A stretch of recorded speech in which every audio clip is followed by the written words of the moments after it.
It's a good life philosophy I have. Everything that's good that happens to me is all my fault. And everything bad that happens to me is all my fault. I take absolute responsibility.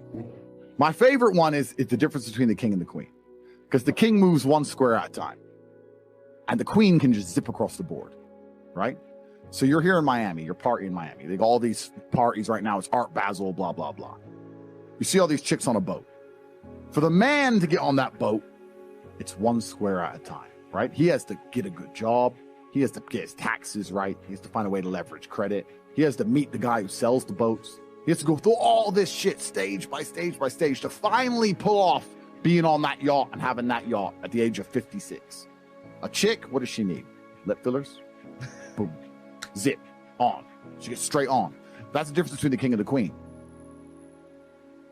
I don't believe in changing the rules of the game. I believe in will. In chess, when you look at the board, you don't sit there and go, I'm losing. I wish a pawn could move that way. That's stupid, because that's not the game. Right. What I do believe in saying is, okay, I'm fucked, but what's the best possible move? Yes. And what you'll actually notice is a grandmaster, you play a grandmaster at chess, he is sticking to the same rules as you. He's within the same constraints, but he will destroy you because he has a better understanding of the rules. I'm not out to change any rules. My society's not out to change any rules. The society can stay exactly as it is, can be as corrupt as it is. Don't give a fuck. I have no political affiliation. I don't care who's president. Don't care. All I care about is analyzing the chessboard and making the most intelligent move for myself. Though the king is slower than the queen, he's the most important piece, right? The king can't die. The queen can die. Sometimes you can be looking at a position and go, this is fucked up. The only way out of this is to sacrifice that bitch. Sometimes you can do it. I'll tell you a very quick story. This is a story I've never told before. When I was 23, I was dating a ballerina. She was the prima ballerina of the Cambridge Ballet School. And I had no money. I was a fighter, but I was coming up. I didn't really have any money. And she lived far away, like an hour and a half away, but she used to come see me, and we were good for like a year and a half. I loved this girl. She finished ballet school. She started dancing in clubs in London. She couldn't get any ballet work. Surprise, surprise. Who fucking was ballet work, right? So she ends up doing like dancing and I'm not stripping, but like dancing in the club, you know.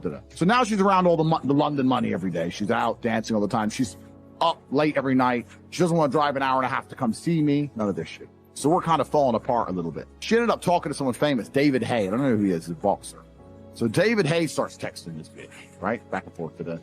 So anyway, when I finally saw her again, she was like, we had an argument. She's like, well, you know what? You think you're a fighter? This guy, that guy, this guy, that guy. I'm like, look, if you're going to go fuck idiots, at least do it for money.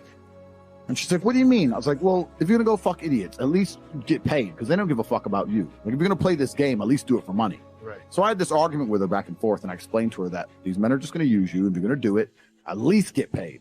And when she left the house, Tristan said, why are you telling her to fuck other dudes? I'm like, no, I'm just understanding that in my chess position, I've lost this game. Right. The game is done now. Just sooner or later, she's out. All we do is argue. She's in the club every night. I'm just trying to say, before she leaves, maybe I can get a little bit of money. Yeah. Yep. That's the queen sacrifice, right? Right. We broke up 3 months later. I don't know if she fucked him or not, or who she fucked. I don't know. I never spoke to her since. But that's kind of the analogy you have to be able to apply to life. Sometimes chicks got to go. Yeah. Sometimes they have to go to save the king. And too many dudes, most of the time, men truly lose at life. It's because they've attached themselves to a queen and they won't let her up. They won't sacrifice her. Chess teaches you everything you need to know about life. You know, chess is all about you're the king and you got all the pieces around you. You got your queen, your most important piece. That's the woman you choose in your life. If you choose a shit woman in your life, you're going to have a shit life.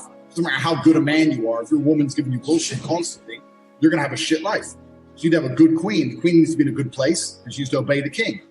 You got your brothers, you got your boys, you got your knights and bishops and rooks. You know, those are the people who you really care about and the strongest pieces on your board. If they're all shit, once again, you're going to have a shit life. And you got pawns. Pawns are probably people who work for you or work with you or people who aren't particularly loyal to you, but they're loyal to a paycheck that you're providing. You got to put everyone in the right place and you got to win the game. And it's absolutely delayed gratification. You got to make sure people are in the right place and you got to make no mistakes. You got to slowly squeeze your opponent. And that's how you win. And that's how I became kickboxing world champion. Like I said, I've never gone off track in my life. I've never fucked up. I knew I needed my shit in the right place. I never fell in love with a woman who I knew was toxic. I never kept a friend around me who I knew was toxic. I've never been that guy. I've always sat there and thought, no, fuck you. No, you're good. You're on the team. Fuck you. And I've always made the right choice. And that's probably because I've been playing chess since I could talk. And I've always looked at the world from that view. Life is chess, my friend. Chess is a basis for life. Life is chess. You have to look at life and look at chess and how they perfectly and utterly correlate. And you have to understand your place on the board. A lot of people, the problem they have in the world they live, the world we live in today, people don't know their place on the board. Not everybody can be a king. And not everybody should be a king. The people who are around me, they know I'm the king. They're the rooks and the knights. Doesn't mean their life ain't good. No way. They're still winning the game. If I tell my homie, like, yo, bro, you're the pawn, you know what he's going to say? Fuck you. Like, yo, so I'm the guy who is going to take the charges and go down for you to have the glory. Yeah. No, I don't really, I understand exactly what you're saying. I didn't mean it particularly like that, but I'm just saying that. I hear what you said. I guess for me, you're Mr. Palatable. Yeah. Because what you're saying does make sense. Yeah. But how do you get someone to understand that chess philosophy and that chess analogy and the fact that they might be playing the role as the pawn, but not thinking in the traditional sense of, oh, I'm the sacrifice? Because what you just said is a pawn could be anything if they make it to the end. Yeah, correct. And I think the best way to do that is to explain that you started as, we all start as pawns as men. This is the thing about life as a man. And most women don't understand this. Men are born with absolutely zero intrinsic value.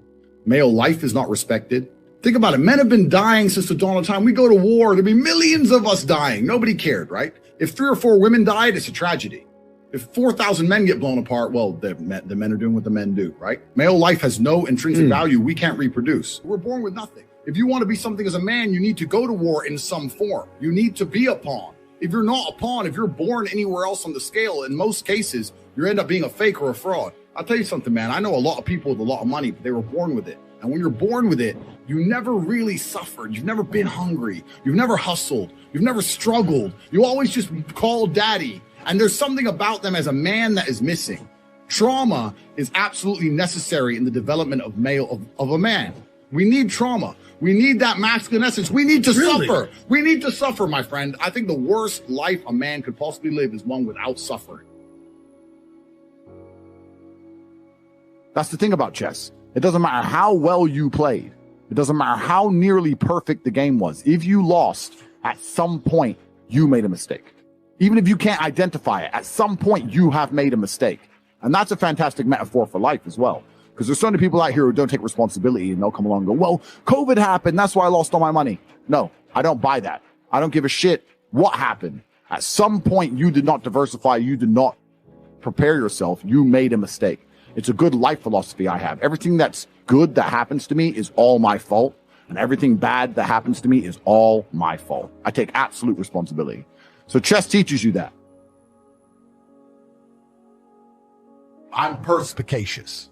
One of my favorite words. I believe in perception. I like to see things. I believe in seeing into the future. Everything I'm telling you now about Corona and multiple passports and needing money is because I'm a perspicacious individual. I played chess when I was very, very young. In chess, you have to see ahead. You have to see the board. 3 to 4 moves ahead of time. You have to see the position. What's the next move? What is he going to try and do? Right? That's what you have to do. You have to see. Chess is not about hiding your intention.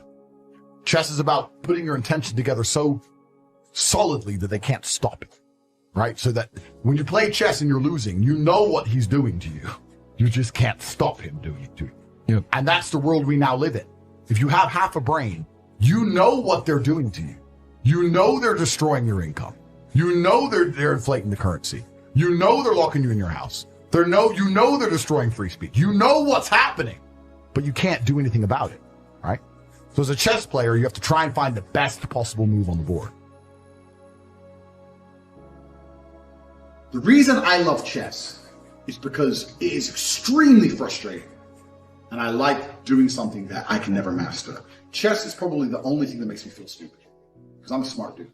Anything else I've ever tried to do or learn is easy.